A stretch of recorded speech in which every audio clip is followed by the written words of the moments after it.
कर लंका भेजना। जब समुद्र पर सेतु बनकर तैयार हो गया और सारी वानर सेना पुल पार कर लंका पहुंच गई, श्री राम ने सभी मंत्रियों के साथ विचार विमर्श किया। जाम्बवान जी कहने लगे कि प्रभु, हमें अंगद को अपना दूत बनाकर भेजना चाहिए।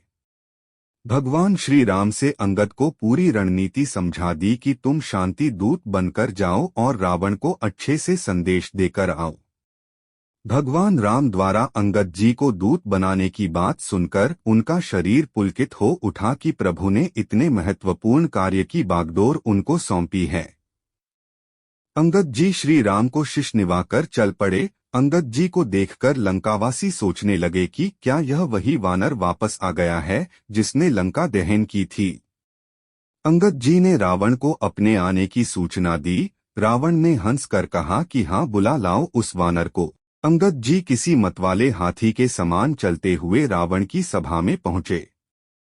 रावण और अंगद संवाद तुलसीदास जी द्वारा रचित रामचरितमानस में चौपाई आती है।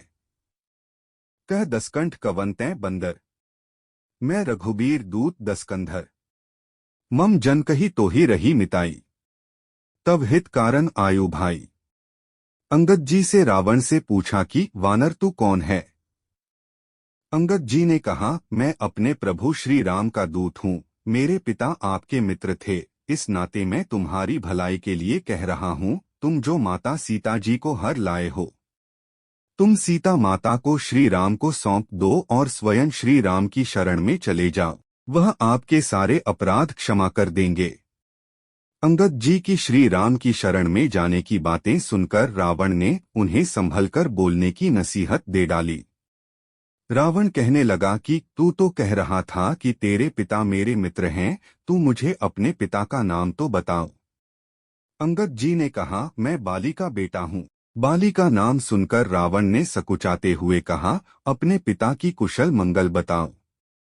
अंगद ने हंसकर कहा, 10 दिन बाद बाली के पास जाकर अपने मित्र की कुशल पूछ लेना कि श्री राम के विरोधी की कैसी कुशल होती हैं। रावण अंगद जी से कहने लगा कि मैं तेरे कटु वचन इसलिए सह रहा हूँ क्योंकि मैं धर्म और नीति का पालन कर रहा हूँ। अंगद ने कहा, तुम्हारी धर्मशीलता मैंने सुनी है कि कैसे तुमने पराई स्त्री चोरी की है। तुम जैसे ऐसे धर्म का पालन करने वाले को डूबकर मर जाना चाहिए। अंगद जी के कटु वचन सुनकर रावण कहने लगा कि जड़ वानर, तुम नहीं जानते कि मुझसे तो लोकपाल भी डरते हैं। रावण ने श्री राम की सेना की निंदा करते हुए कहा कि तुम्हारी सेना में कोई नहीं है जो मुझसे लड़ सके। तुम्हारा स्वामी तो अपनी स्त्री के वियोग में दुखी है और उसका छोटा भाई लक्ष्मण अपने बड़े भाई को दुखी देखकर दुखी है। अंगद, तुम और सुग्रीव दोनों तट के वृक्ष के समान हो। अपने भाई विभीषण को रावण ने डरपोक और जाम्बवान को बूढ़ा और नल नील दोनों भाइयों को शिल्पकार बोल दिया।